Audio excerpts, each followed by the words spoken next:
Hello, everyone. Welcome back to another installment of the State of FEH Podcast. I'm your host, DTM, and I'm joined by Oblivion Knight and Joel from Phaeology as always. How are you two doing this fine evening?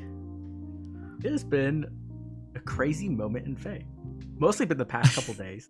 Yeah. But if you know what has been announced, this is going to be a fun podcast. I'll just say that. How are you doing, Joel?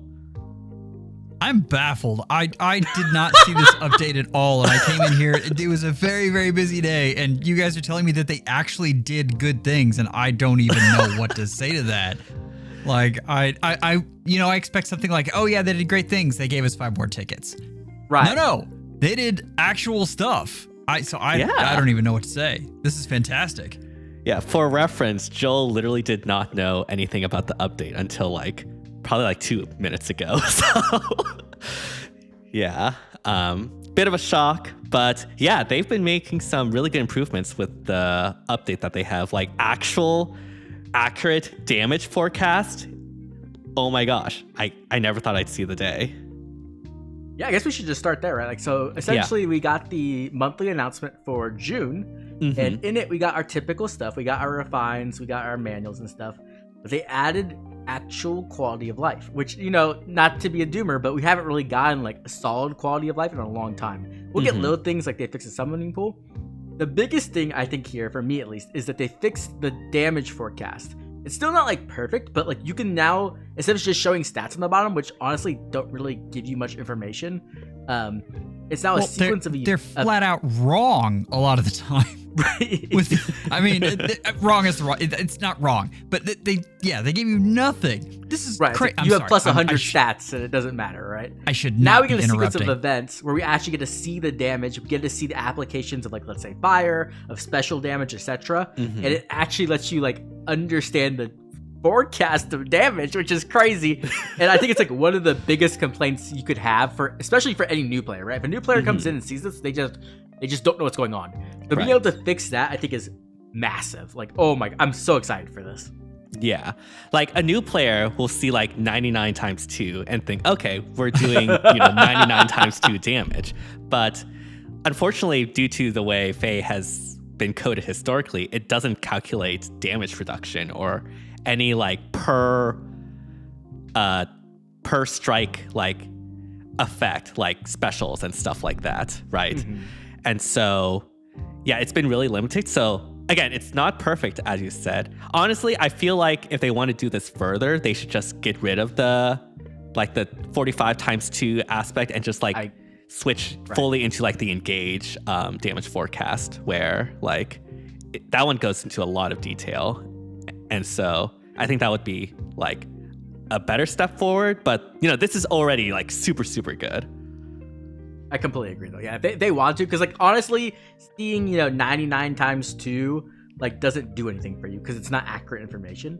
So removing that and making the sequence window even bigger would be better in my opinion, because then I could have more detailed information. Okay, I'm actually missing the kill by 2 here. You know what I mean? Something like that. Yeah. But I would be down for it. But this, like you said, great first step. I absolutely love it. They are keeping the option to have the stats shown too. Now, I don't know who's going to be using that, but I'm sure somebody will, or they'll just forget about it. I don't know. Yeah. But I'm actually so excited for this, and it's it's not even just the update itself, right? It's the sign that they care, right? That's what's making me so excited. And if they hadn't have giving you the option to leave the stats, somebody would have complained about it. That is true. Right, you're right, definitely. Yeah, someone that needs to make heavy blade checks for whatever reason in 2026. Bro, we're gonna get new heavy blade next banner watch. It even shows the order. This is fantastic. Yes. Yes, it's so good. It's so great. Yeah, I'm I was recording my other podcast when this dropped, and I had to stop, and I was like, oh, yeah, okay, let me focus for a second. I was so excited about it.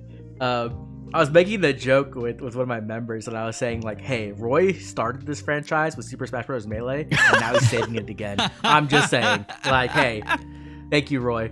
I mean, I was always a big Roy fan. Savior of the franchise. Started in the first Fire Emblem game that didn't suck, It all starts with Roy, so... But yeah, I'm super excited for this. Oh yeah, and then on top of that, they've changed Hero's Journey. So if you don't know what Hero's Journey is, it's been so many years since they introduced this. It's essentially like a starter path where like it will give you like a basic instruction of where to go to try things, and it rewards you with basic materials and some basic heroes. But like it's super outdated, right? Like it's been outdated for since it came out essentially, right? Yeah. And so they've upgraded it now. So they made the ways to get tiers a little bit easier, and most importantly, they've given out better rewards. Now, obviously, they're still not giving out like the most insane stuff ever. You're going from like 1 dueling crest to 10, 20 ether stones to 3,000, so you can actually use them, right? Stuff like that, which is nice.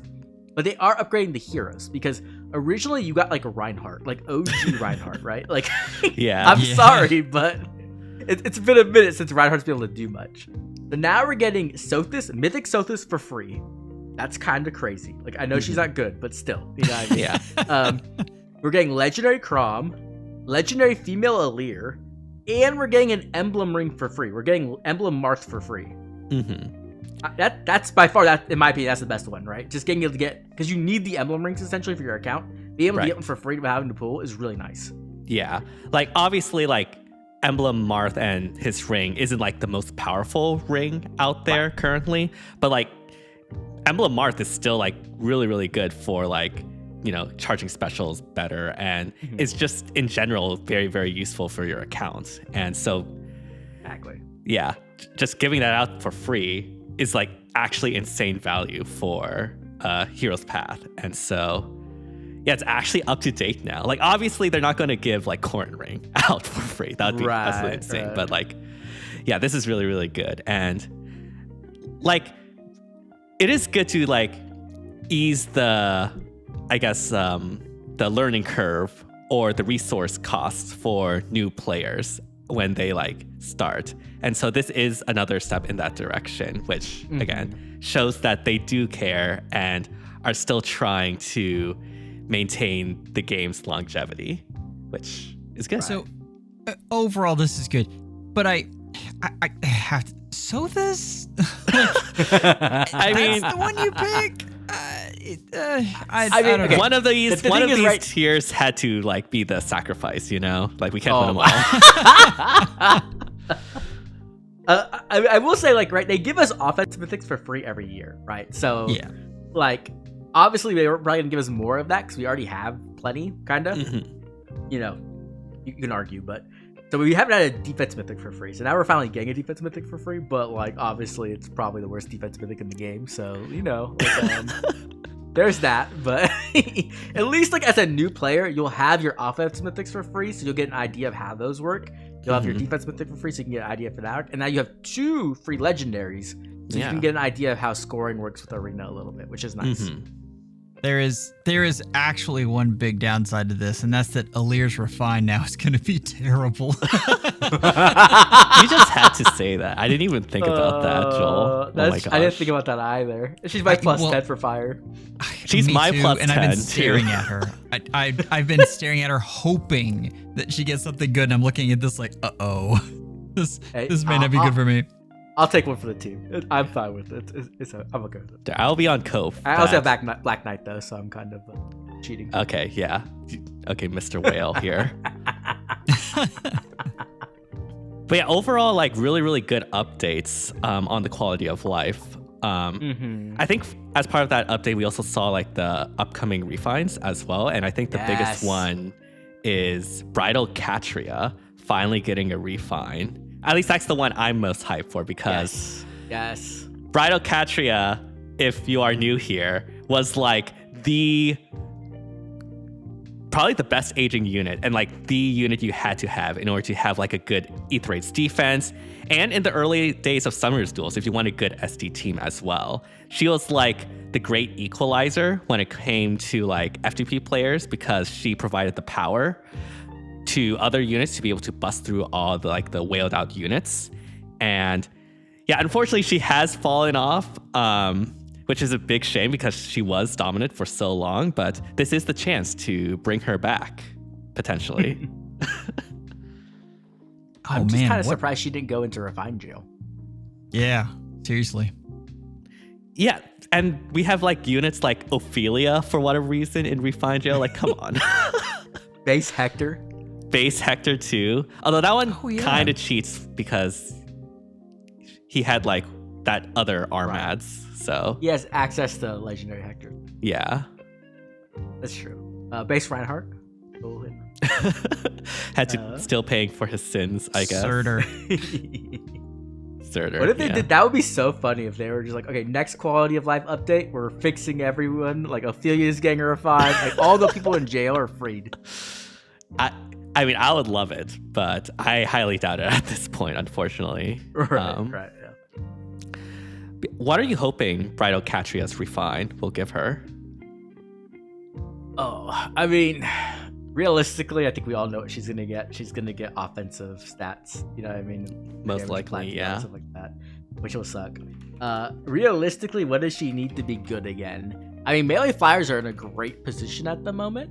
If they could increase the range of her effects, that would be enough, I think, to make her like pretty strong. If it was like within 3 spaces, it makes it so much easier to do triangle attacks. It makes it so much easier to do warping, stuff like that. If they want to make her not broken, but like really strong, give her drive pass. This is what I was saying with Valencia they didn't do. Give her drive pass. If you give drive pass, it allows so much more flexibility in opening, and it also just allows triangle attack to work better because you can warp in your range units or whatever to attack, right? And that's what really you're looking for with a Catria Ball-esque team. There's no way they're doing that. No, yeah, exactly. We're gonna get plus 20 true damage, 10 flat DR, and some stats. Most likely. If they gave her pass, though, that might be something that they would do. That would be interesting. It would. I mean, wouldn't it be like but crazy? Yeah, we already have Heavenly Soar, which Catria can run. Right. So. But like you don't want to run that on her. Like you want to run like favor, probably. Right. So Yeah. like, having her have pass would be nice, just like for like quality life flexibility and like moving her around. Yeah. Drive pass, okay with like 3 range warping. Like, come on, IS. Like that would be crazy. That would be actually crazy. I guess we'll see on Catria's Refine. Dual phase brave. What about that? Upgrade the triangle attack. Yeah, that wouldn't be like broken or anything. I would like that. Yeah. Cool. But yeah, I think the other units, like what do we have? Like I guess Ascended Leg Yarn. Yeah, I think that's the other one I care about. Yeah. Limstella, Muriel, and Nimi. Nimi, yeah. No one cares about Nimi. Okay. I'm trying to. It took a second to make me remember like what game Nimi's from. So. Oh yeah. Yeah. Yep. Left behind. Unfortunate. But you know what's not left behind? Finally, after all this time, that's right. We have Emblem Roy after probably like a 3-month delay or 2-month delay. At least. Like more like 6. Like he should have been in December or something, but we got Edelgard instead. But it's fine. Yeah, it's fine. Because Roy here is out to save tanking, potentially with his Miracle and his Miracle Ring. So it is confirmed that the Ring Miracle is counted as a special miracle, aka it does not get affected by things like Fatal Smoke or anything like that.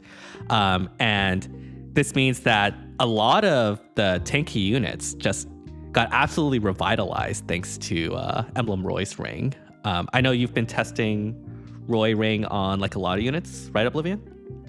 Yep. Yeah, I've been doing that for the past couple hours. It's been a lot of fun. Yeah. I mean, like Roy himself is a crazy unit, but we're just talking about his ring. Like his ring, I've been talking about this a lot, but I think his ring is like a step in the right direction to revitalize tanking. I think Lucina and Roy are both working hand in hand to kind of do that to an extent. The fact that it gives stats too is also really nice because that's what we're talking about with this new inheritable A skill. Patience is now much more available to a lot of units. Patience is a very, very good skill. So having that ring just give +3 to all stats is actually massive because it increases the range you can like hit with it. And for me, myself, like it allowed me, I could have done this before with like a speed boon investment off of Mortis, but I felt like it was disgusting to put speed on him. I don't know. Like, for me, it just felt bad. I didn't do it. But now I've got him on the Patience build, Armor Flare, with the Roy Ring. And man, this unit's immortal. I think Femortis, I'm biased, but I still think this. I think Femortis is the best save in the entire game right now. Like, actually. Really? Wow. I could not kill him with anything in my barracks. Anything. Wow. Nothing 1v1 could kill him. Not a single unit. Like, it was crazy. Yeah, that's crazy. I am scared of... Oh, go ahead. I am missing Fallen Byleth, so that I will say that. I don't have him, so I couldn't test him. But everything else, he survived. The only way I could kill him is I had to give Brave to new Brave Lynn, that was a weird sentence, so that she could hit him for 5 times, and then she killed him on the last hit. Yeah, it's looking like with this new miracle, like Braves and Potent hits are going to rise in values just so that you can get past the miracle with like that extra hit. I will say on Femortis, I do remember in SD being very scared of Femortis whenever I see him because he is like extremely tanky, at least for my units to take out. And so for him getting this extra boost with the ring, yeah, I can see him being like completely unkillable, at least 1v1. Right. Yeah. So well, that's the 1v1, thing. nothing killed him. Go ahead. And that's the thing. And I mean, you guys all know this, but in case the listeners are forgetting Femortis, if he lives, I mean, he shuts down an action. Like that. Right. That's a big deal. Right. That's the thing too is like right now we're kind of in a place where Feud is really powerful because of Lucina. Mm-hmm. And so everybody's coming in with Feud to disable all the supports. So being able to have a good 1v1 matchup does matter a lot, right? Because like you a lot of times the support, especially right now, a lot of supports are in drives or in like things that can be shut down by Feud, right? So having that 1v1 matchup is amazing. And I think he's really, really strong. And that was with no support. The only time he lost was like he was technically being support diff. So if I gave him like other support, he starts winning again. But I'm unfortunately SDS just ended because I really want to try this out. Like we have to wait a month for that. Yeah. Right. I do think Miracle Ring is just like a big upgrade. Now, one thing we didn't mention is that is enemy phase only and once per turn. That is something to consider, not once per combat. So that is like one of the balancing metrics they're using there. It also makes it so that like offensive units can't fully take advantage of it either. Yeah, I mean, there are some instances where I think it could work. Like you have a super high speedy unit. Like, remember when we used Miracle with young Camilla back in the day? She could often survive, like, a surprising amount of units. If, like that could have been, like, something similar with this ring. And, yeah. But at least offensively, it's not, like, a miracle for, like, making you able to survive counter attacks when you attack into them. Which would have paired really well with things like reflex or just being able to effectively use that second hit effectively. But I mean, still, most of the time when people think miracle, they do think enemy phase. And for that, like, obviously this is fully suited for that. And the thing about it only being on that first hit too, the only place where that's really a detriment is Aetherraid's offense. Everywhere else, you're really fine with that. I mean, SD, if you can make them spend one more action to take out your save, you're golden. Same thing with Aetherraid's defense. Yeah. Oh, yeah, it's gonna be scary on an arena. Imagine it in arena. Oh, I don't want to think about that. Oh, that's gonna be horrible. Yep. I've been seeing Roy Ring Byleth, Fallen Byleth, which we'll talk about Fallen Byleth later, but oh boy, if Fallen Byleth hasn't already been hard to take out, now it's even harder if you run into a Byleth with Roy Ring. Other units like potentially Tibarn even, Nerthuz, I've seen people run Roy Ring on, and Nerthuz actually got like I feel like a super slept on Refine, because that is actually legit, and she's like super, super tanky and actually a menace in something like Summer's Duels. He's gotten like, I think it's kind of like not like one thing, it's like a convergence of things, right? Like it's her Refine, her Remix, but also the fact that she got access to this new C skill, this new Feud C skill. Feud's the most powerful it's ever been right now, right? Which helps a ton. A lot of her power is in stats, right? So having Feud be able to remove the support from other people is really nice. And then we just got that new A skill, the break skill. It's like the improved version of Excel. And it just really fits her really well. So like, she's horrifying. Like, oh my God, that unit is so much stronger. And she's completely being slept on right now. And I'm sure people will get mad that we're talking about this because they're like, hey, that's my secret. But it's out. So, As if Nerthus fans keep that a secret. They're very loud. Yeah. And like I already revealed it when I did the meta report for SD, so it's already out. Maybe that'll just intensify the fire, but it's fine. Another unit is like Young Claude, right? Because Young Claude has that effect where he can get the damage reduction after the combat, right? Like he gets like the bonus effect.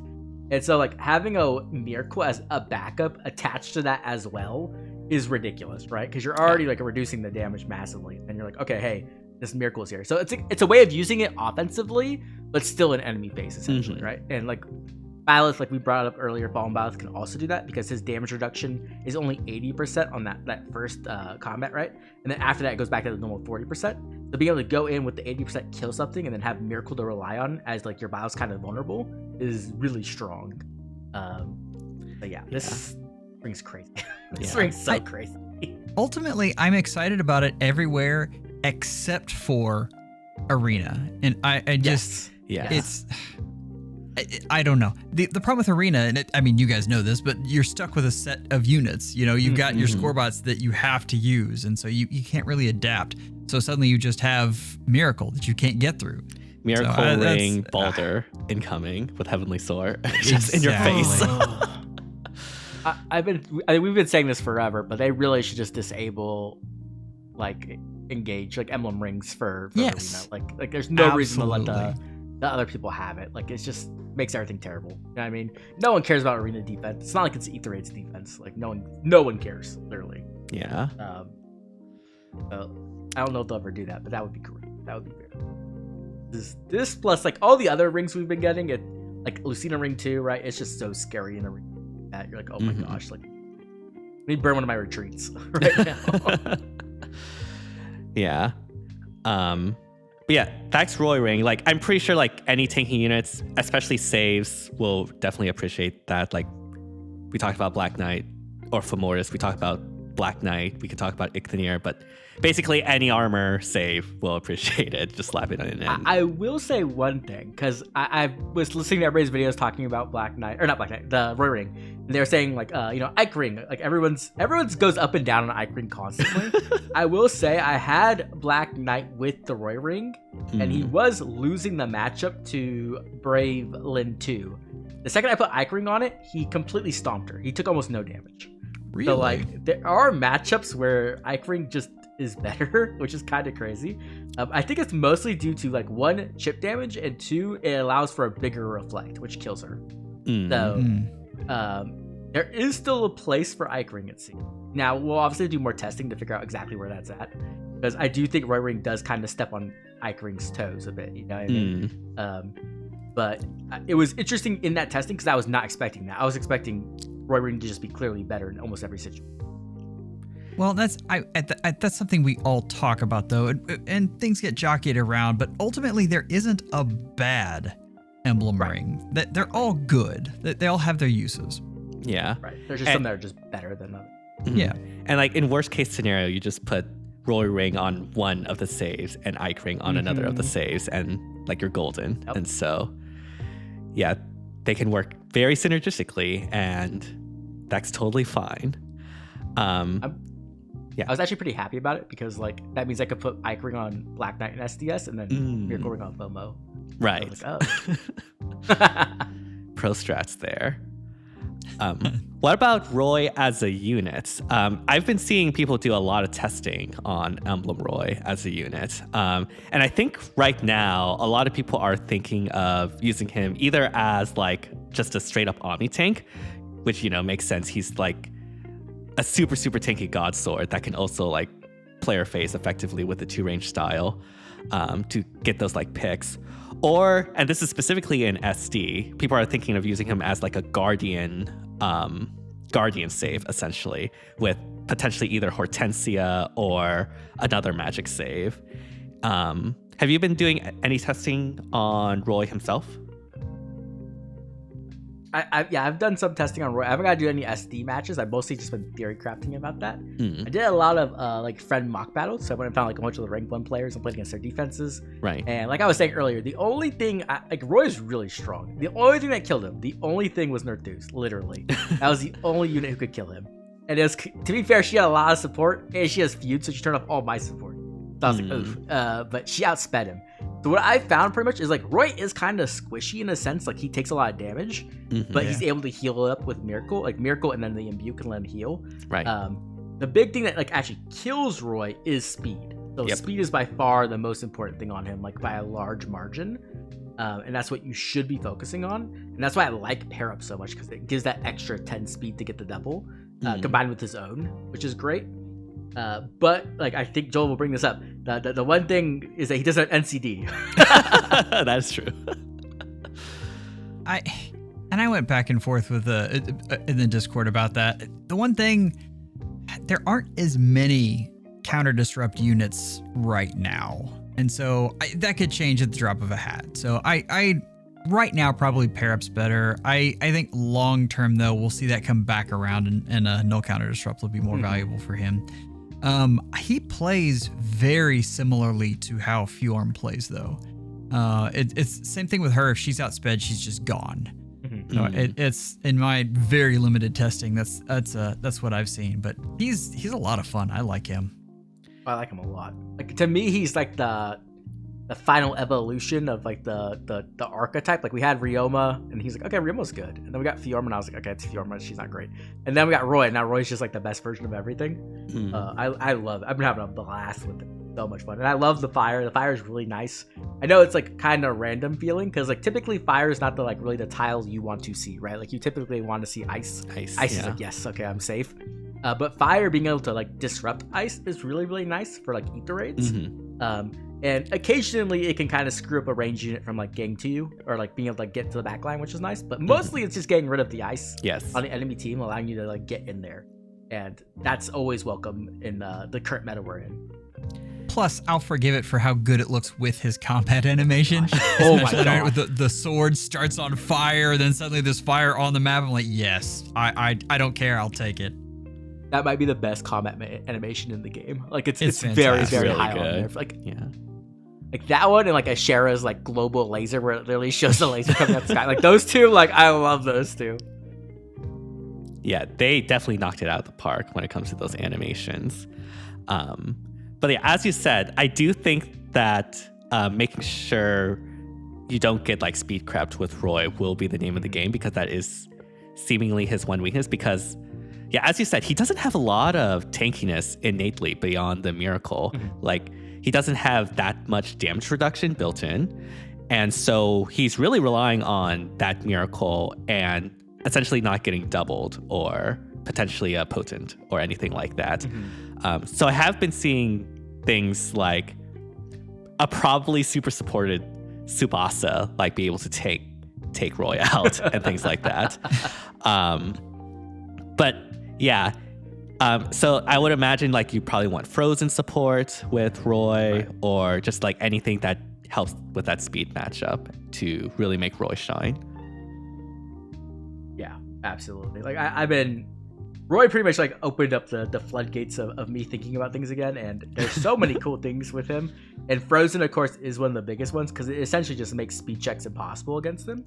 And currently, we have a few options for Frozen, but I think by far the best one's just the new Tibarn, right? The new Tibarn can apply it, he can reapply it. He also offers additional support, which is kind of crazy for an arcane weapon that it has like that's true damage too as well, and a dull effect, right? I believe, yeah, dull effect. So like all those really help Roy. Those are all things he wants a ton. The Tibarn's probably the best partner for him at the moment. You could use like Edelgard. I don't really love Edelgard just because she's an armor, but she does have Strat Assault support, and Strat Assault is really cool. Right, yeah. I really like that. But yeah, that's definitely like one of the big things is Frozen. I also went to Spark and got, oh my gosh, 4-star special right air because the game hates me. I had to go all the way to Spark for it. But she's really, I love her with him as well. I wasn't really sure because I was kind of like testing it. But true damage, flat DR, more speed. She also gives him cooldown reduction, which is nice. One thing you'll notice with Roy when you're using him is that he doesn't actually get like the easiest access to his special. And his special does really well when it goes off consistently, but because he doesn't really have any type of like special acceleration or special jumping or anything like that, it's not the best. One of the things is actually Faith is better than I thought it was, because Faith does give a bit of special jumping, and it does help with a little bit of the consistency there. But if you can get him a support that gives him more special jumping, that is a plus. Like that is a very nice thing for him to have. So that's one thing I kind of think I overlooked when we were doing our like original read of him. Right. That helps him a ton. So like Frozen, special jumping, and then the other thing is just what every other tank wants, a ton of flat DR, right? So if you can get him, Strat Assault, or not Strat Assault, like Instruct, Dual Support is what I'm looking for. Dual Support, right? Lucina Ring, Lucina herself. The new Peony has flat DR support. So does the new Air. All those things help because what you're trying to avoid is the Miracle getting procced before like that last hit, right? So if you're getting hit with like a Brave attack, you don't want them getting hit to 1 and then dying. And so being able to just like blunt some of that damage off with flat DR support gives him way more survivability. It makes him a lot stronger.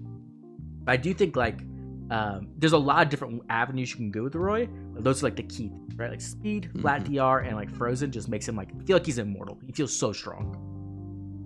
I really like Burst of Thunder on his C skill. I don't have it to give to him, but I think that one's really nice. I didn't get that version of Felix.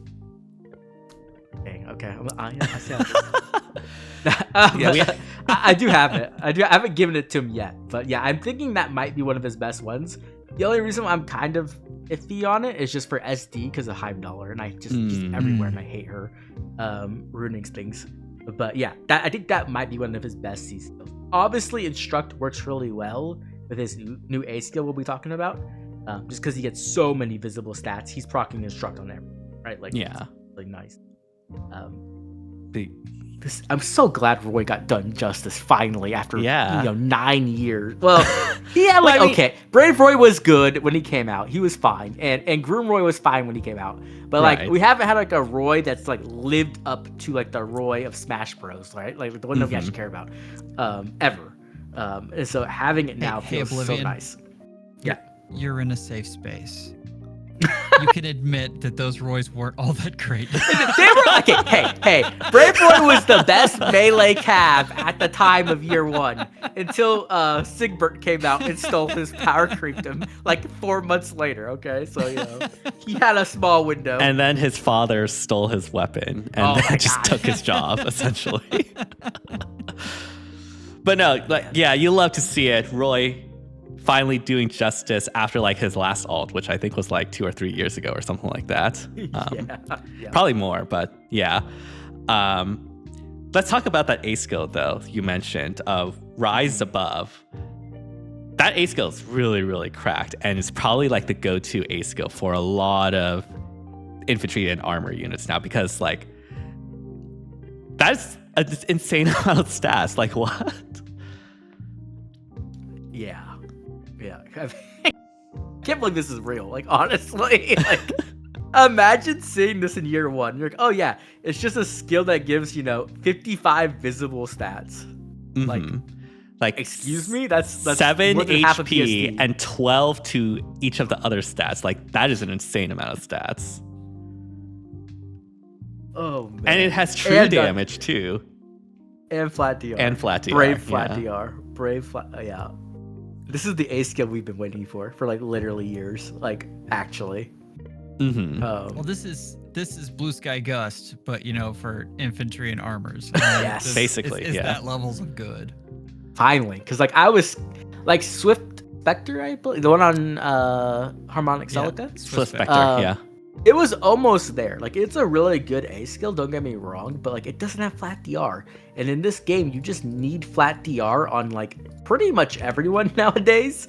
So like even though it has like really great stuff like the Kanto Distance Max, I believe, and some stats and true damage, Like it just felt like it was missing like a little bit, right? Even NFU, great, awesome. But this skill is it. This is the skill I've been waiting for. And the fact that it's not available to flyers and calves, I know this is going to sound bad, but I'm so happy about that. Just because like they've gotten enough. You know what I mean? They've been getting stuff nonstop for a year and a half. So finally infantry gets something nice, and then armors get a nice little upscale as well. And honestly, it's not a little upscale. It's a big upscale. Like it's a really, really powerful A skill.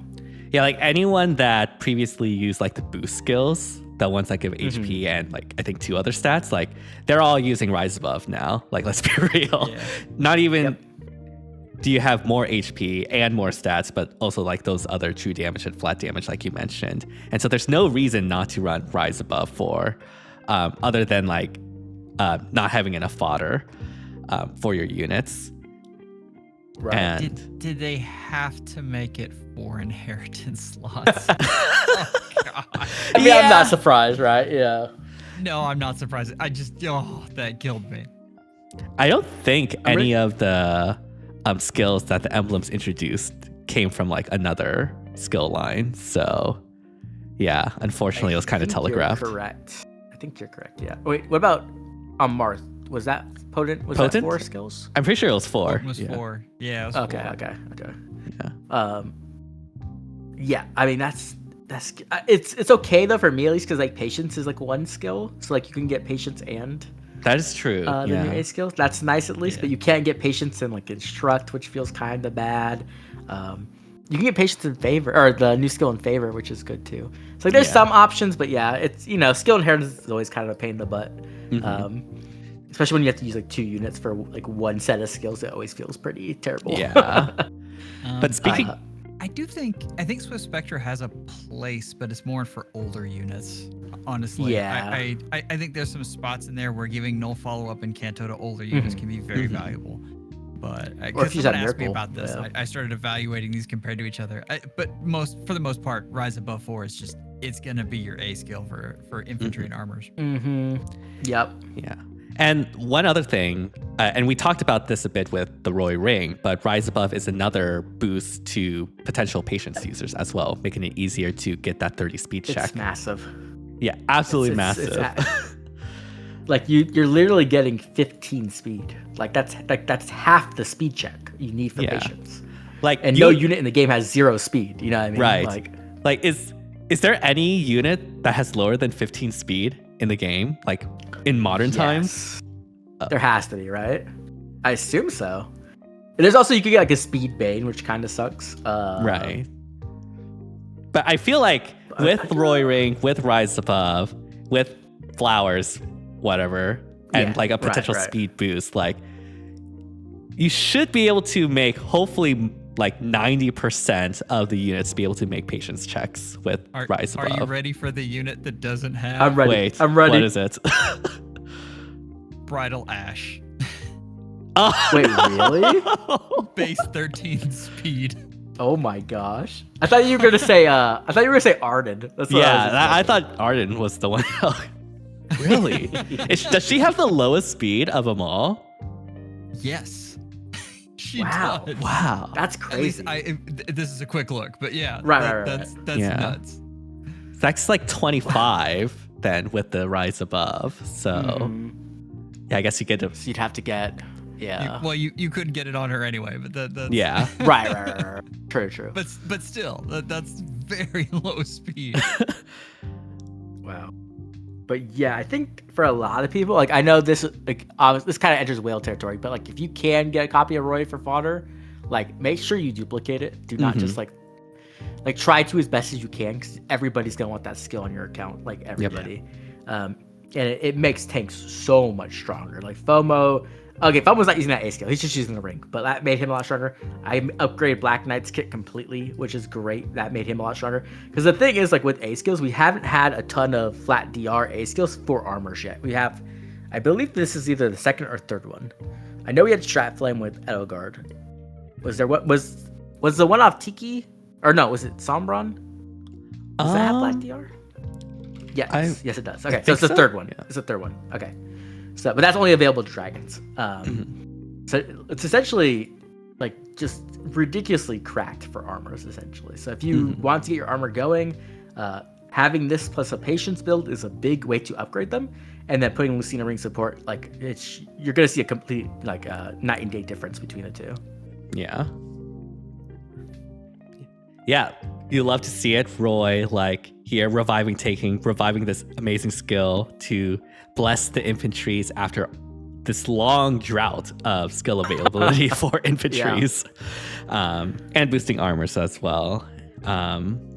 We do have other units on that we need to talk about, fortunately for all of you Roy fans, but I think we talked about quite a bit. We did have the Bridal Banner. We mentioned Ash previously having 13 speed, but obviously it was just not Bridal Ash. We had Bridal Air, Bridal Peony, and Bridal Reagan. That was the other one. Sorry. The Forgotten Bride. Yeah. Let's talk about the actual star of the banner, though, which is Air, 4-star special Air. 4-star special in quotes. I'm so sorry. Cost me 4-star special rates don't exist for me, like actually. But yeah, this unit's crazy, right? Like, oh my gosh. Yeah, like I don't know if y'all know, but people were still using like base dragon, cavalry dragon, Amir in SD just for the cleansing that she is able to provide. If you put that onto Air, a flyer with action eco, like the only way that this could have been an even better flyer support unit is if the C slot was open, which is like the one downside, because that means you can't run like Imbue or any of the amazing flyer C skills that we have. But other than that, like she has the full package when it comes to like not just cleansing and action eco support, but also like the damage support as well. Yes, definitely. Did you pull on this banner, Joel? I don't remember. I did not. I which kills me because I really love Air, but I've been trying to save more orbs. I've been trying to follow the DTM path. Yeah, I mean, I was doing that until recently. I had 800 orbs at the beginning of like 2 weeks ago. Not even like a week ago. I had 800 orbs, and now I'm down to 400 because this banner and then the Roy banner. But this unit's really. I've been playing with her. I don't have like a full build on her yet, but just with what I have, she's really cool. Like I really like this unit. She's essentially Ymir, like you said, butt flying, but she has the global support, and I love global support. Right. I think it's such an underrated, underutilized thing in Fae. It's one of the design spaces they don't really play with too often because it's probably just too powerful. They probably need to be like very careful if they. Right. Unit exists, you get 25 true damage. Like, yep. But either way, like this gives you stats, it gives you true damage, gives you flat DR, and then you can even if you don't hit the HP requirement for it to be global, you can still do the 3x3, so you can make sure it's still active, which is really nice. Like that's so nice. It's great. And you combine that with Ymir cleansing, which is 2x2, right? Gives healing back, so you can get them back into the range of being in it. Yep. Like on top of that, she's not even a bad offensive unit. Like this isn't like a premier nuke or anything, but she does decent damage. Like she gets like the normal 25 true damage with potent 100%, but then her C skill like might be the most powerful C skill we've ever gotten for true damage. It gives like 24 true damage or something, like 25 true damage I think on a C skill, which is crazy. Like I don't think we've ever seen that before. Yeah, like obviously she's not going to be like hitting those like super powerful dedicated tanks or anything like that, but when it comes to like cleanup or being like a secondary nuke in something like SD, she is more than capable of just being able to take out those secondary threats. I'm wondering if we're seeing this as the new standard. Like, are they going to bump up true damage to like that's a true damage support now gets higher? That's scary. 25 though, that's a lot. Yeah, 25 is a lot. I think that's as much as you get a weapon. Yeah, like the highest previously when it comes to support was like 7 or 10, I think. I might be misremembering, but it was a pretty big jump. Yeah, I believe it was 7. Yeah. Yeah. So I don't know what she was like. Oh yeah, we'll just get 25 true damage. Like on it's only for Air, but still like, geez, like okay. Yeah. And she has NFU and she has Miracle. Like that C skill is cracked. Like I wish like you said, I wish it was an A skill because like that would make her actually like insane. That'd be so perfect. Oh my gosh. And then she also introduced a new skill. She introduced the speed defense version of Detect Aerial. And these skills are pretty cool. Like, I think they're kind of underrated because I think it was Vale that introduced them, right? I think correct? Or, so. no. I can't remember who it was. It was the attack res version of it. Oh, no, was that Ivy? I can't remember. Anyway. Vale had one. Okay. The res check, though, it's there are only certain units that can use these. Mm-hmm. Yeah. Well, I mean, it's not. This one's only like it's just like a straight res check, isn't it? Yeah, I believe so. Yeah, okay. But what I like about it is that like right now, we're like in a big debuff meta where everybody's like just throwing out debuffs nonstop because of like the units either have it tied into their kit or like favor and stuff like that. Where Detect, the great thing about it is like it's just active. You know what I mean? Like they can't get rid away from it if you make the res check. Unless they have feud, which is like, of course, you know, feud gets around everything. Yep. So I really love it. I think it works really, like her whole kit, in my opinion, works really well with Roy in particular, because you know, obviously speed is what he cares about the most, and then him getting extra true damage while getting everything else she offers, it just makes her like phenomenal. And in my opinion, like she's like the best character on this banner by like a large margin. I don't think it's even close. Yeah, which is really, really good for a 4-star special demo. Like, yeah. She's, oh my gosh. Cleansing is just like so strong right now. Like right. Not even talking about everything else that Air has. Like cleansing, like debuffs are everywhere. We mentioned like Frozen, and which is like one of the most debilitating debuffs, and that's everywhere now thanks to, well, I mean, it's not just thanks to Tibarn, but like a bunch of other units. Like Niffle and the like. But yeah, being able to just get rid of that and finally free yourselves from those debilitating debuffs just has a huge boost to your damage potential and also potentially mobility if you're like gravitied or stalled. And so, yeah. Okay, I'm gonna bring this up. It's a little side tangent for half a second, but like, this is like 2 in a row now. We got Young Claude, and you know, don't tell Satachi, but we all know that Young Claude's the actual best unit on the banner and like completely smokes Edelgard. Yeah.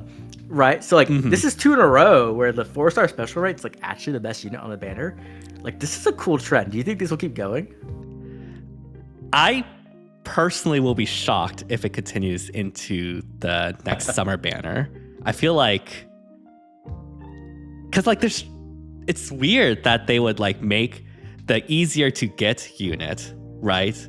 Like the most powerful one. Normally it would be the more exclusive one. So like I have to think it's like not intended, but who knows? Like I'm not in IS's mind. I think it's intended, and the reason I think it's intended is because of how expensive it is to upgrade these units. Oh. The thing is, I mean, you get Claude or you get Air, and you have to spend, you know, resources to get them, you know, their proper kits and everything. But we find that acceptable because it's a 4-star special. And, you know, it does take fewer orbs and all of that. But I think this is very smart from a business standpoint. And I mean, to be honest, I like to see it just from a game standpoint as well. I like to see the 4-star specials actually do something other than just give weird fodder. It's interesting. I wasn't thinking of it from that perspective. That's like a much more logical perspective. I was thinking it like they're apologizing for the Tempest trial change. Like they're like, our bad, you know, here's some good 4-star special rates. Right. Let's see. The odds of them making a good business decision. Yeah, they're just apologizing. What am I thinking? That's clearly I'm wrong. I mean, it's not like yours makes more sense, honestly. Yeah. Although like it's not like you have to like get the best ace skill for Air to like make her work or anything, right? Like you probably it's kind of like saying you don't have to take the next hit of heroin though, right? Okay. All right. That first one's free, so I mean, what about Claude? What did Claude really require? Did he needed a whole new kit, right? I'm pretty sure. He needed essentially the ideal ace skill was attack speed prime, I want to say. Okay. That's not too bad. Yeah, it's not too bad. And but like it's also kind of the fun thing. I'm sorry. Go ahead. I interrupted. No, I was just gonna say like it's not like that is necessary for Claude. Like you could just, if you really want to go like super budget, I guess you could go like Life and Death 4 or something like that. Oh no, come on. Or like at the very least, like the flared sparrow or whatever, or like swift. Yeah, okay. Flare Sparrow, maybe, yeah. Life and Death 4, man. Oh my gosh. That skill's so bad now with Roy's new A skill. You actually just get more stats from Roy's new A skill without any of the detriments. I mean, this was pre-Rise Above, you know, but. Okay, yeah. I'm just saying, isn't that crazy? And that's another thing we brought. Like, can you believe we haven't gotten Fury 5 yet? And we have this new A skill? Where is our Fury 5? Oh my god. They need to give us like Wrathful Fury, and it has like Wrath built into Fury, and we get like plus 12 to all stats or something. I don't know, something like that. So that's the other fun thing about this is, and we haven't seen this in forever, is that you actually get a variety of different builds because you have different investment levels. And so you can get a budget build, and the unit actually functions pretty well with that. But you can also go crazy and just trick them out and have anyway. We've seen a big departure from that recently, and I think this helps bring that back. Yeah, definitely. Like we have been saying, like a lot of these new units basically come pre-built, so there's like not a lot of incentive to like test out new kits or anything like that. But I guess with these 4-star special units that are actually good, like there is that room for diversity and differentiation when it comes to like the skills that they equip, which I guess it is really nice to see. That's actually a really good point I haven't really thought about. Yeah, same. Yeah. Obviously, air is not the only unit on this banner. We do have Peony as well. Yeah, debatable. Okay, well, Peony is actually like good. She's pretty good. She's pretty good. I should knock Peony. I love Peony. Yeah, I was about to say, aren't you a fan? Anyways. Hey, I mean, I cosplayed as male Peony, so I mean that's yeah. Right. That was not exactly my choice, but you know, that's still. But yeah, Peony, who's dressed, is based off of a peony, which I'm sure everyone got on first sight. She, I think, fixed the biggest issue of Halloween Peony, which we got in like around 7 months ago, which was the fact that getting the reflex from Halloween Peony was just really, really slow because it only happened on the dance, and therefore you had to like end action on one unit, have Peony dance them, and then they get the reflex, which for something like SD is just way too slow, especially if you want to go in immediately. Here, she still can do that, but also in the dance, it just activates at the start of turn as well. And we've talked offline about this, but I think for dancers to be able to like survive in a post Byleth Ring world, they need to provide support like that, right? Like not just the dance, which is obviously for Byleth Ring, but also something else that provides a huge amount of support and is just like super, super available. Yeah, definitely. I completely agree. And I think this is like a good first step in that direction. I wish they would have done this step with Ninian, but you know, it's fine. She was so close. But they also introduced the new dancing set of skills, it seems. Like we haven't gotten one of these in a long time. I think it's been like since not the last Peony, the Peony before that, right? Where we got like the introduction of those dancing bee skills. I don't love these though, so I'd love to hear your guys' opinion on this, because like the support isn't bad. Like I think it's like sabotage and shackles or something, but like I feel like I wish it was more support oriented, because there's a lot of effects on the skill that's like to make Peony better in combat, and I'm like, I don't ever want to use Peony in combat. So like, you know, like personally I would prefer if they were more support oriented. You know what skill that you're just going to slap on Peony? It's going to be Favor. It's 100% Favor. She can't use Favor, can she? She won't, but her dance like gives empathy anyways. Right. We talked about yeah. Okay. You just run Favor and just boost that true damage up the wazoo. My gosh. Every answer. What's your B slot? Favor. What's your C slot? Instruct. Okay. Yeah. I need like 1 billion more Favor, which I would have if Emblem Byleth won AHR. I will never not be mad about that, but whatever. Hey, it's fine now because we have good patience fodder, right? Like now everyone can have access to patience. Okay. For their new Roy. You know, like it's important. All right. I'll see Free to play. Harmonic Brave Ike with 0% in SDS next season, and we'll talk you could then. you kill him, right? You take the patience from him and you give it to everyone else. I guess. I needed this to be better. Yeah. You said it was okay. I think it's just bad. Yeah. It doesn't do what dancers need to do, and this is like a step in the right direction, but it's like a baby step. Like if you're gonna bring dancers back. Like this needs to be so much stronger. I do love that it scores. I think that's really interesting, but you got to go all out here, guys. If you're gonna bring dancers back, actually bring them back. Don't give us these like this isn't even a half measure. This is like a teeny quarter measure. Right. Mm-hmm. Imagine if it gave all the effects to the person you dance instead of like peony. You know what I mean? Like, hey, I here, don't just have like. I don't think that would be busted. Like, I think that would be acceptable. Honestly. Here, have add a few, some true damage, some flat DR, like in speech shackle. That would have been good. Would have made a reason to have dancers again. Yeah, I think like the only dancers that are actually being used in something like SD, I'm looking through the SDS data, is Peony herself because of the start turn reflex and all that good stuff.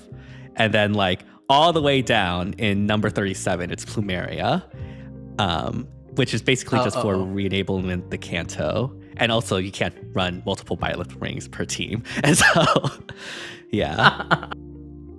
Right. I'm going to be honest. If you have other options, then you aren't even using dancers in Aether Raids. Yeah, we've gotten to that point. Like, you're only really using dancers in Aether Raids if they're your plus 10s, right? Yeah, like Mythics, like Peony or Plumeria. Yep. Yeah. That's nuts. That's nuts. I've benched Peony for air, and she is really phenomenal. Are you a mythic dancer? I forgot about this. You just reminded me of this. I saw like some kind of winter trinket propaganda from Levin, I think it was, or was it from Phoenix Master and then Levin? I don't know what somehow it got into my ears, and I was like, wait, what? And they're like, yeah, that winter trinket weapon from the Christmas banner is like cracked somehow. I don't know. I mean, the big thing for me is that she disables traps and has all of the flyer support. But I mean, there's tons of crazy things you can do. Next time I have an Edelgard fall in my lap, one of the young versions, I'm gonna throw all that stuff on her as well. She's great. Yeah, that's crazy. That's crazy. So cool though. Like, yeah. I think that's one of Fire Emblem Heroes' best strengths. Like, out of any gacha game, is how much you can customize a character. Right? Like that. Yes. That is so cool. Like, it can be very expensive, especially orb wise, to get all the skills. But the fact that you can do it at all is so cool, and it really does allow you to use your favorites, even in not always in a meta perspective. Like, you can like kit them out to make them very unique, which is cool. Yeah, definitely. I think, do we have to talk about Reagan or Ash? Like, they're there. I mean, okay, well, let's do a quick mention. Okay, so Reagan, she gets her little niche thing where she can recharge her special. Yeah. But they still kept it turn 1 through 4. Yep. I get it. Like, that's her thing, but it's not a good thing. Like, it's not a benefit. Like, just let her have it all the time. Like, come on. Like, it's not gonna break her. It's not gonna even make her good. Like, please, IS. Unfortunately, Reagan's saddled with her signature aspect, which is actually a detriment and not actually any boost. So. Right. She did introduce Riptide Guard, which is a pretty cool. That is true. Like, it's a nice power up from, I forgot what the other one was called from last year. Flow Guard? Is that was it? I think it's guard maybe something. I might be wrong. Maybe, yeah. Yeah, but that's like cool. Like, you know, I like seeing old skills get like slightly better instead of just like the broken skill getting more broken. So there's that. And then Bridal Ash, she looks great. She's beautiful. I don't think she's as good as like a tuned Ash. She looks better, just saying. But she still looks good. And I think the introduction of close attack defense res bond is really cool. Yes. I really like that skill a lot. I wish there was a speed variant because I would use it. Yeah. We're all just here waiting for that speed variant to give it to all of our speed tanks. Just like any day now. But other than that, I don't really think there's much. Like, she's pretty much just a mage version of a tuned Ash. And as much as I love Ash, I will say, IS, I'm not going to forgive you that you make every beast unit into a colorless tome. Why, IS? We still don't have a duo beast unit after like how many years has it been since Duos came out? I don't even remember. It's forever ago. Yeah. 19? Been like 7 years. When was Halloween Hector? I can't even remember. Right. It's been like 6 or 7 years. Yeah. And we still don't have a single Duo Beast unit. And all the Beast units who should be Duo Beast are all colorless tomes. Like, someone needs to explain themselves here. I'm just saying. Like New Year's Asker, Halloween Freya, and now this. Like, there's probably more that I don't even remember. And Nerthus, right? Nerthus, yeah. Yes. Or not Nerthus. Hathrin. Right. Yeah. Sorry. Yeah, Hathrin. Nerthus is just on my brain right now. Yeah. Yeah. Like, I don't get it. Like you could do it. Like, is it because they don't want like someone standing behind the beast when they transform? I don't know. Like, it's so confusing to me. I don't know. There's got to be something to that though, because it is weird. But also, I can't believe I just found out that Ash has the lowest speed in the game. That's right. Yeah. So there you go. Another claim to fame. Right. 13 base speed. Yeah. Honestly, I feel like Entwined Ash is like either very similar or just like kind of better ? Maybe not actually, but like I don't know. Close. They're like side grades, I would imagine. Right. Yeah. And who was? I think it was the Shadow that brought this up. I'm not sure. If it's somebody else, I'm sorry, I stole. But how do we have a Bridal Banner and there's no bouquets on it? You can't get a bouquet on the Bridal Banner. Just saying. I guess we'll have to wait until we get Entwined Special Heroes. I don't think we've gotten Entwined Special Heroes. I'm just saying Ash doesn't want anyone else to get married. She's like keeping the bouquet for herself. So. Dang. I guess that's life, I guess. But yeah, I guess that's the Bridal Banner. Like, obviously, Air and Peony were pretty much the standouts, and then Ash and Reagan filled out the banner. We were talking a bit about beasts, and we did get a beast in the Fallen Banner, and not just a beast, of course, which was Tibarn, but also male Byleth, Ivy, and someone who I'm forgetting. I should have. Oh. Right, that's why I forgot, because like she doesn't exist. Dead Sarah. Yeah. Dead Sarah, yeah. But yeah,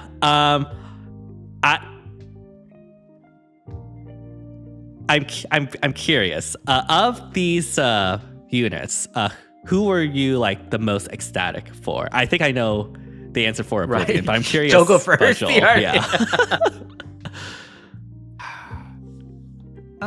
I liked Sothis. I still like playing with Sothis. It's just a fun unit to play with. I mean, honest to God. But yeah, Ivy was kind of just a little better, and then a little better version than her. What was her Christmas version? Winter, right. Yeah. And then Canis was like budget Elise. Yeah, ultra. Yeah. Not even like Elise at home, but Elise in like the attic or something. I don't know. A little bit, yeah. And I mean, I've played with her a little bit. She's not bad at all. The problem is you got this meta warping unit, and then you got a unit that's a little worse. Like it's, if they would have come out in the opposite order, we probably would have been saying how amazing this unit was. But because of the way it happened, not so much. Yeah. What do you guys think about the character selection? Because like obviously like Byleth I think is kind of the obvious one because we've gotten female Byleth, right? Like it's like okay, sure, we'll get male. But the other three, how are you guys feeling about? Because it's kind of weird in my opinion, these choices. I kind of expected like someone from Fel Xenologue to get into the Fallen eventually. I just wasn't expecting it this soon, but I do really like the Ivy art in this Fallen banner. It looks really, really good. So overall, I'm happy about that. Tibarn is interesting. I guess it's from that one scene where like Tibarn went feral or something. Yeah. He's not even fallen though. He's just like really angry. Right. Like is that like the new banner is just like really angry, pissed off moment banner. Like okay, sure. Like why not? I don't know. I mean, I think like the whole fallen equals possessed or anything like that sort of like did not become a thing once like we got to Fallen Dimitri, because obviously Fallen Dimitri was never like possessed or anything. He was just like super depressed and angry. Yeah. Just having a moment. So like I think that's fine, and like it does expand the pool of potential Fallen units to potentially more like creative options than what is expected. So honestly, I'm kind of fine with like Tibarn and these other not typical Fallen candidates. Canis, though, I had no idea who Canis is, so that surprised me. Well, that was every reaction. If you watched it, they got to that unit, they're like, where did this one come from? As the Thracia expert, right? You know, obviously in the room, I didn't know where she was because I didn't let her die. So I was a good player. So I was like, what? When did this happen? But I guess if you let her die, she's like one of the final bosses in that like little separated areas. Which I was like, okay, sure. I mean, dang, I'm surprised you kept her alive through all the BS that is Thracia. Very, very nice. Probably reset when she died. Probably. I don't remember. Yeah. Is it? She was really good. Is it bad that I'm sitting here and just thinking, guys, give up on Ivy? Yes. She's just not a popular character. Give up on that's where that I'm one. at. I mean, everybody knows how I feel. But for my problem really isn't with like Ivy per se. Like I wouldn't have mind she gets a legendary, right? I feel like that's like a shoo-in. But like she just got the winter version, and this isn't much different. And in some ways, it's kind of worse because she doesn't have the duo button to like get rid of terrain, which was like her real big claim to fame. So like I'm kind of like, you know what I mean? Like somebody else could have been here that was really cool. I'm just saying Grail Koff maybe, you know, like he's actually fallen. But it's fine. It's fine. Like Riss. You know. That's who I wanted. Dude, 4-star my special fallen rate Riss. Riss. 4-star special rate Riss, and he's fallen. That would be like such a cool community like moment. Yeah, I mean, Yeah. dang, what could have been? What could have been I'd spark indeed. for that 4-star special. But onto the actual units themselves. I think from like the previous month, we've been seeing a lot of good usages out of male Byleth and Tibarn. The other two, not as much. Like we have been seeing Ivy a bit, but honestly, I'm pretty sure Winter Ivy is still being used a lot more, at least when it comes to SD, because of that dual button you mentioned. Like clearing terrain and the ice is just really, really good in SD. Ouch. Just ouch. It does feel bad. Yeah. But yeah, like, have you tried out these units at all? You pulled, right, Joel, for these? I did. I've been using Byleth. I mean, 3-range infantry unit. This is good, you know. Right. Yeah. It's kind of a no-brainer into slotting into a lot of positions that I already had. All of the other 3-range units. Yeah. I mean, I like this one. I haven't seen quite. Everyone talks to me about how hard this unit hits, and I've definitely seen him hit hard. I haven't seen anything that just wowed me yet, so maybe I'm just not using him correctly. I don't have him, so I had bad luck on this banner. So I don't have Byleth.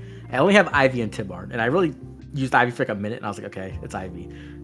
So unfortunately, I haven't seen Byleth, but I saw Satoshi use Byleth a ton, and I saw other people use him, and he looks like crazy. Like he looks really strong, especially for a mage. Yeah, he does have like, he's a really good nuke. He's not the most powerful nuke there is. I think there are some other units that probably hit harder, but it's the combination of his nuking power and his tankiness that really allows him to do that Gale Force style in SD. Normally in SD, you don't want Gale Force because it just leaves you as a sitting duck where you could just get counter killed, and what you actually want is to just retreat all the way back with Canto or Salvage or whatever. But Byleth is tanky enough that the Gale Force you get from his either his weapon or his perf, I forget which one it is. Spoils. Shared spoils, yeah. Doesn't actually impact him that badly, and he could just like go in, take a unit out, stare at the enemy team, and then take out another unit, and then go back.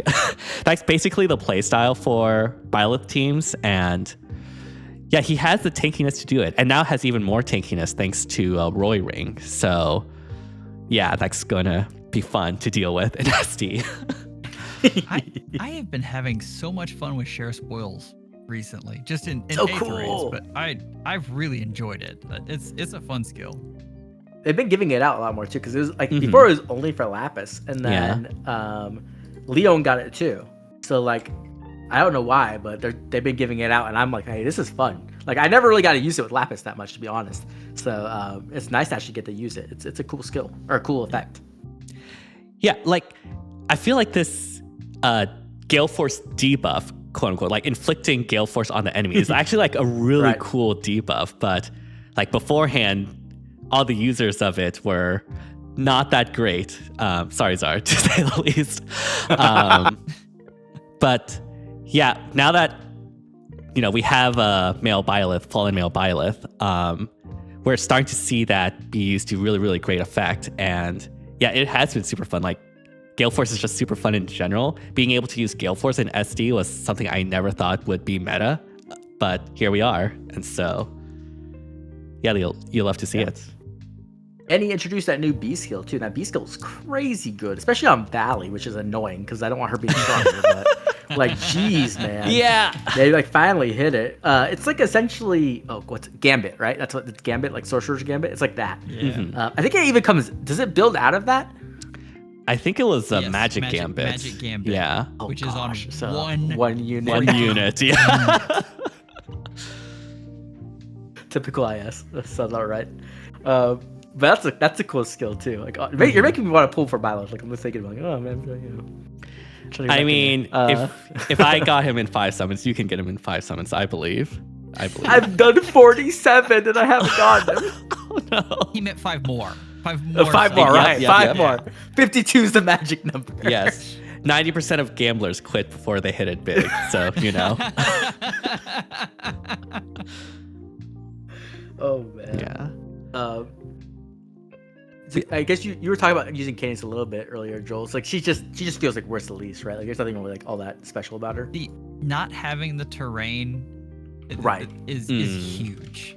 Like for what she wants for that Elise role, it's such a big deal not being able to put the terrain out. Like that's just, it feels bad.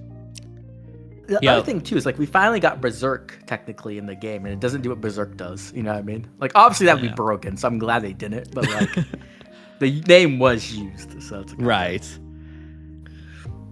Yeah, I don't know. Like the biggest thing about Elise in Aether raids was the terrain clearing, so you don't have to deal with Corn Rings. So I'm not sure why this Canis not only doesn't have that, but also has like less range than Elise as well, like only 5 instead of 6. Yeah, this is definitely Elise at home, unfortunately for Canis. If she just had terrain, I it think would have been she'd fine. be very, Yeah. very usable. Mm-hmm. Oh well. and then we have there's not much to say about. Yeah. I was saying Ivy, there's not much to talk about. So Tibbarn, we finally got Tibbarn again since Pirate. It's been since Pirate since we've gone to Tibbarn, which is crazy. It's been that he's got to refine. That's how long it's been. Right. And he does. He himself is a lot better than I thought. I think most of us were kind of like, oh, he'll be good, but like we didn't expect him to be this good. Mm-hmm. This dude's tanky. I've seen him just take like arrows to the face, like comets to the face, and I'm like, how is this dude still alive? While still applying Frozen, like Frozen was Pirate Tibbarn's claim to fame essentially, and this unit just does it better because he can do it at start of turn and after unit acts, and he's Felix but in the air. So like, wow, like he's really, really fun if you haven't got a chance to play with him. Yeah, like being able to inflict Frozen 3 times is kind of crazy. And as we were talking about, Frozen is one of the most debilitating debuffs just because it messes up with speed and therefore like damage and things like that. And yeah, I faced some Tibbarns when I was prepping for SDS, and my experiences of that meant that I basically banned any Tibbarn and Nerthus teams. Like, it's because of Tibbarn that like we're starting to see Nerthus Tibbarn happy teams, right? Where you use happy instead of Sakura. Yep. And Jeez. wow, I literally can't kill any of these units. Well, except for happy, but that's given. Like, oh my god, it's actually so annoying. And yeah, that's like an insta ban because They're just so tanky. They refuse to die. Like, how is Tibar this tanky? I was definitely caught unawares during my initial reaction. Man, this is what happens when you give beasts a fraction of power. You just have to give them a little bit of skills, and all of a sudden you see the real power of beast units. Yeah. Finally get a real arcane weapon. Next year we'll finally get the infantry one. Yeah, I can't wait for dragons to get anything like this. Oh my gosh, okay. You just got a new ace skill. Like a month ago. Yeah, what's the name of that ace skill?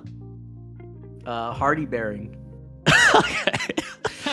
I don't know. Not the actual name. No one uses because Sombron. No one uses it. Yeah.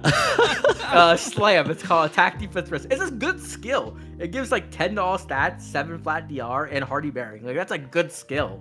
It's just Sombron's not very good himself. I guess.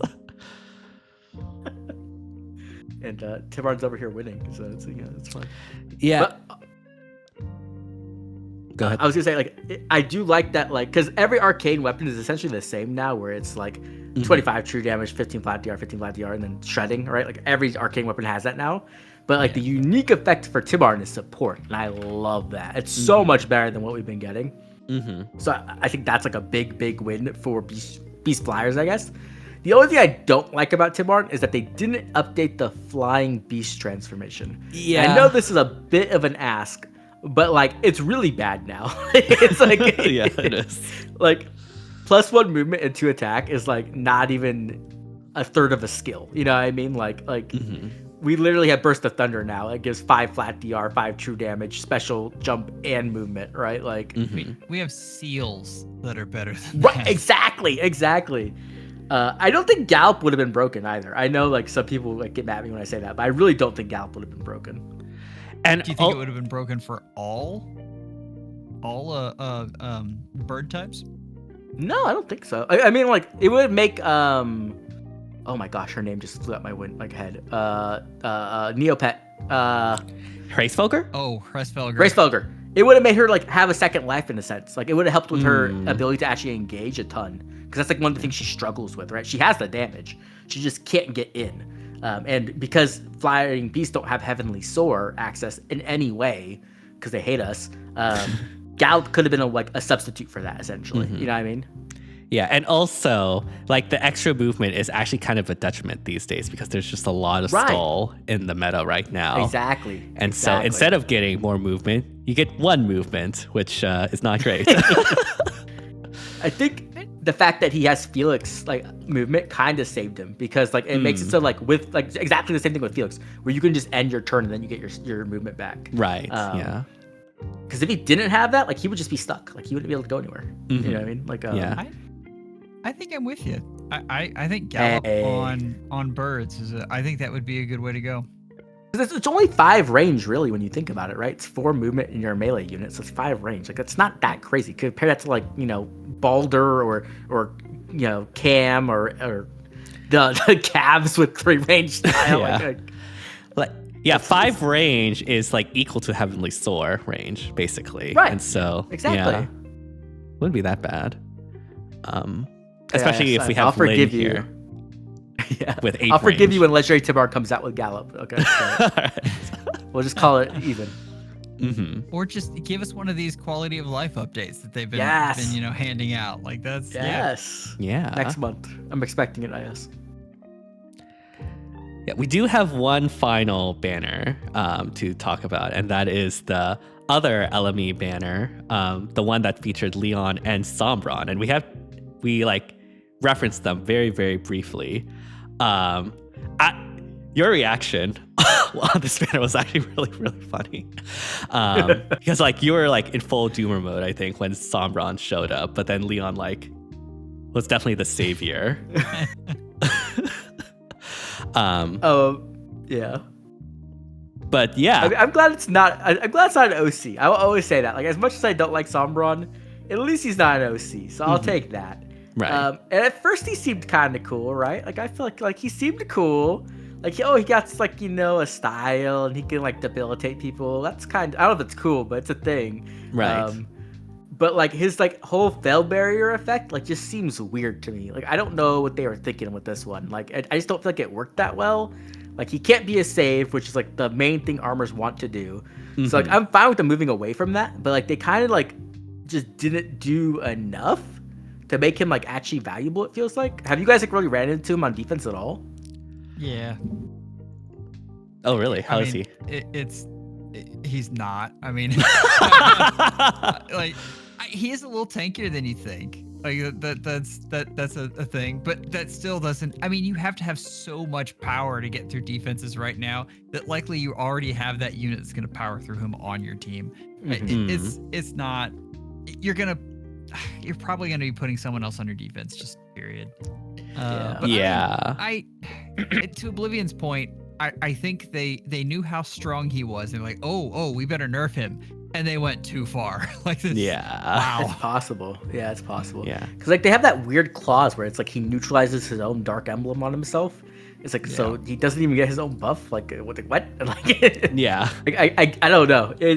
It's weird. He's a very, very weird unit, and especially because like I think for a lot of us, we were expecting Sombron to come in and be like a anti-engage ring kind of thing. Yes. And that just did not happen in the slightest. Yeah.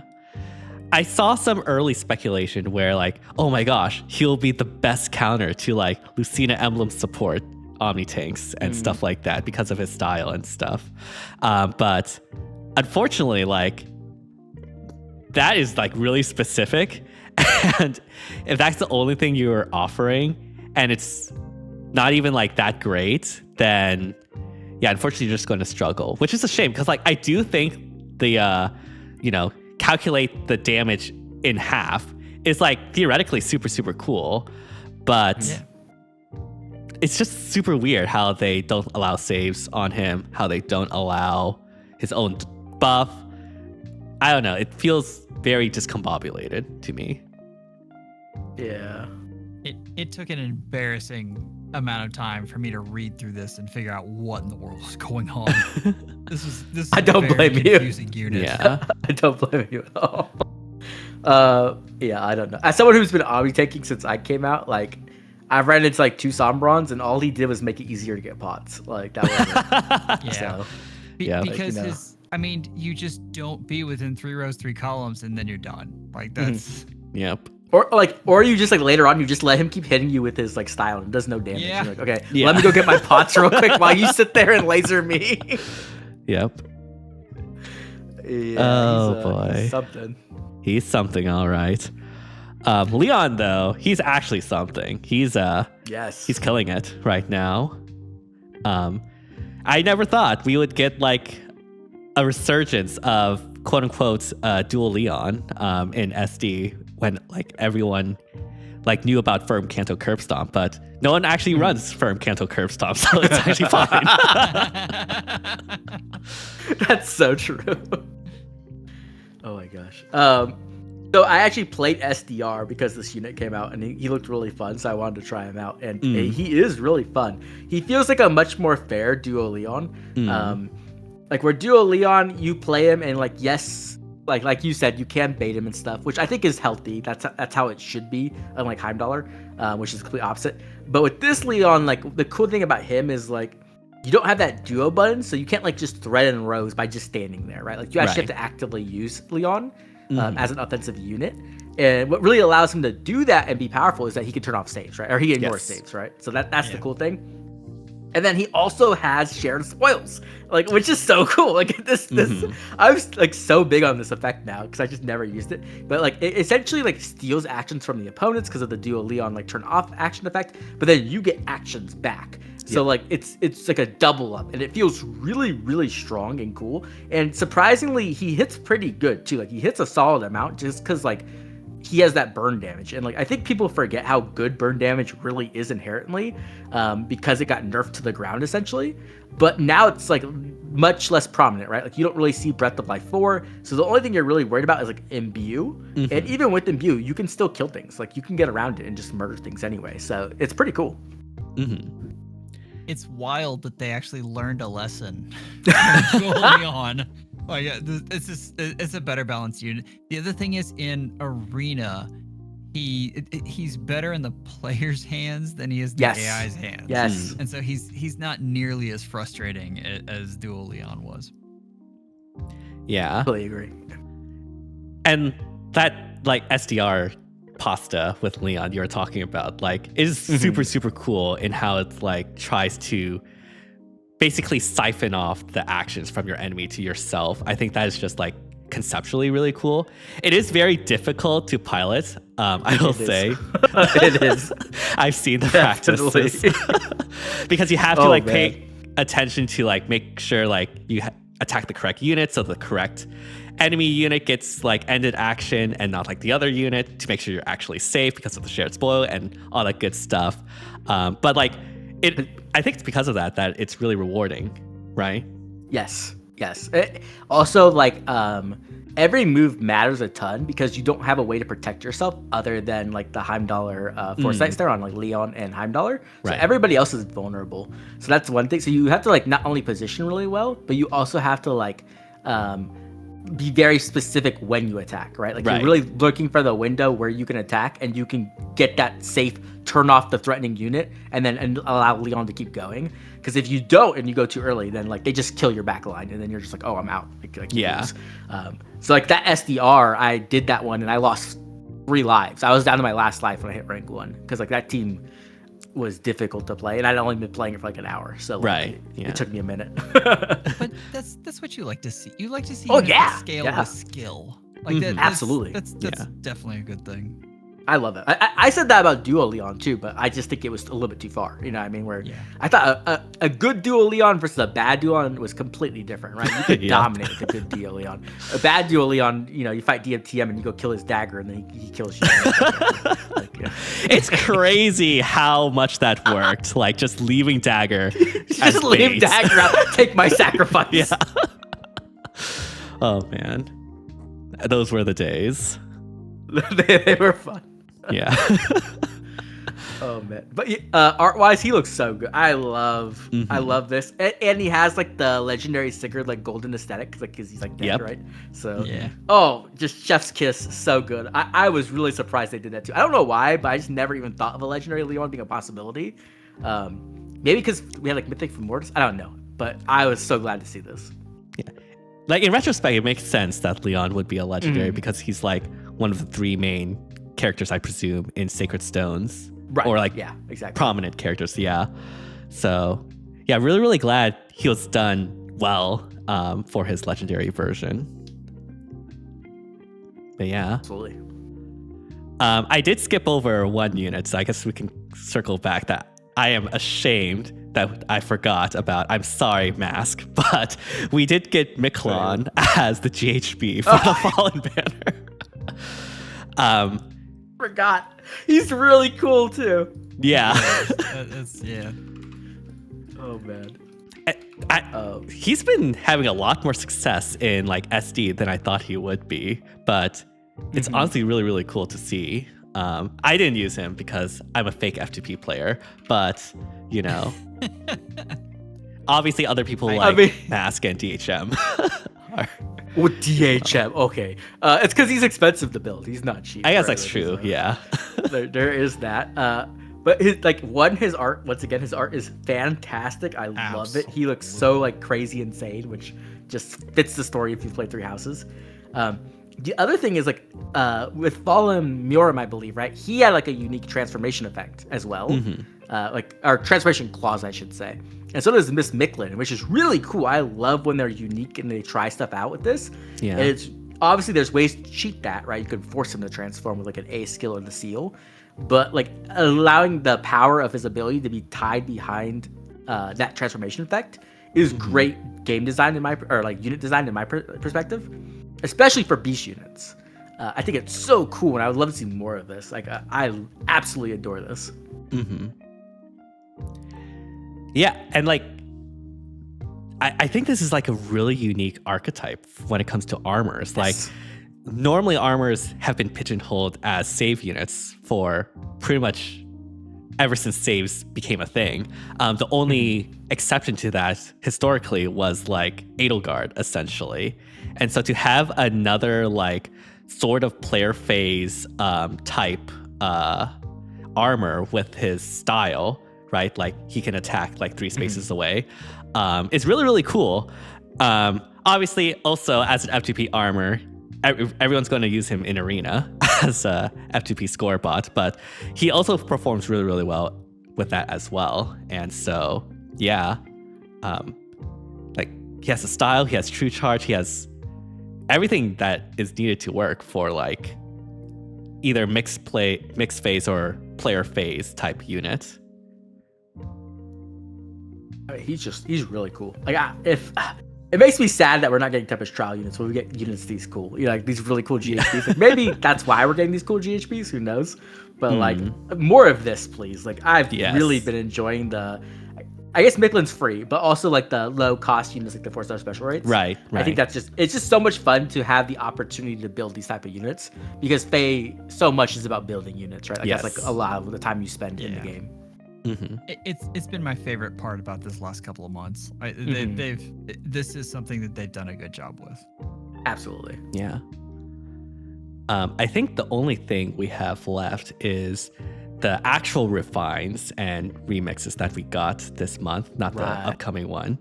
I think the only ones that are notable are Goto, your favorite unit, Freyr, and Young Erica. Yeah, I forgot about Young Erica. Oh my God. Yeah, Young Erica actually got like an insane refine. Like 2 style, like whoa, I was not expecting that. I think like by far she has the best refine. Like I don't think it's even remotely close. Yeah. I mean, I only mentioned the 2 legendaries / mythics because they're legendaries and mythics, but yeah. They're so hit and miss with those. Because like I mean, even with like Hinoka and Robin, like we said they were good, but like I think Robin's a lot better than we gave him credit for. Legendary Robin. Right. So like unfortunately I don't really feel the same about Goto or Freyr. Like they both seem kind of fine. Watch us like, say that, and then like a month later, they're actually used in like some Chinese copy pasta in SDS. It's possible. I mean, Erica's getting a lot of play in SD, right? Yeah. It's not as much as say, like, because we do have actually quite a bit of 2-range style supports right now, like with Mythic Lyn and to a lesser extent, Ninian. But yeah, I have seen people use Young Erica to great success in SDS. So yeah, 2-range style, just giving that out as a support is just, in general good. So yeah. I believe she has like crazy scaling too. Let me look. Yeah. So like she gets true damage equal to 40% of the foe's speed or defense, which is like that's quite a bit. Like nowadays, especially. Yeah, that's very nice. Yeah. So it's Erica Dev putting in work altogether. Yeah, exactly. Yeah. Definitely know who the devs love. the Ephraim dev got slaughtered and taken over by the Erica dev. Yeah, that's why we're not getting Ephraim Ring. It's just Erica Ring. Dang. I would be shocked if I guess they could do it like after they finish all the rings and bracelets, but before then, I would be shocked if we got an Ephraim Ring or like a Dimitri or Claude Ring because they existed in their damage sprites or special sprites. Yeah. Yeah. That is interesting because we only have one mainline emblem left, right? Which that is Olwen, true, yeah. Obviously. Olwen, yep. Yeah. Yeah, giving Brave to mages will be super, super huge. Just gotta say. But realistically, like I think it's possible they don't do Leaf for a while. Like I could see them skipping him again, unfortunately. Honestly, fair. Like, dang, poor Leaf. I mean, but yeah, I don't know. Do you think if they did do that though, right? They would probably just go to the other bracelets first. I would imagine. Assume. Yeah, they either like do because like we have Soren, we have Veronica, we have Hector. Those are all popular characters. We still have Alir, which I guess technically is mainline. Oh right. Right. So like that's an option. But yeah, we have quite a bit to go before we get to Leaf. And unfortunately, of the remaining options, like Leaf is by far the least popular, just, stating facts. And also is notorious for being awful in Engage. So yeah, I don't foresee Leaf joining anytime soon, unless they want to like put him into like a dead slot or something. Because I was kind of hoping Leaf would be the emblem that gave you the style that changed colors, kind of like Baldur, right? That would be cool. Yeah, that would be cool. I think that'd be like really interesting. Other than that, like I think the only one that I have like a clear idea of what it would be is like Soren's Ring, where you just put it on a unit and it becomes a save, which is kind of horrifying. Yeah, I mean, I think one way they could potentially like lessen the impact is if like that ring counts as a savior unit, and so it takes up like the savior slot in something like that SD. Makes sense. That makes sense. So yeah, that would be smart game design. Will they do that? We shall see. All of a sudden we have, oh my gosh, we have a million save balls running around in SD again. I mean, the one good news is that you can't run that and Roy Ring at the same time. So true. That's true. I've been saying it since the beginning, but I need my Tiki Ring to change my Sharena into a dragon. That's what I need. It transforms Sharena into a dragon, but she loses access to all her skills. Dang. Oh man. But yeah, I think that's about all we have for the previous month. Is there anything else you two want to discuss before we end it off? That's it. Just shout out to Roy for saving Fire Emblem Heroes again, bringing the quality of life. Roy is our boy, looking out for us, and he deserves all the ults. Even though you could wait on the ult. I don't need more ults, but I'm just saying he deserves them. If you were IS, wouldn't you save that for a Fae channel?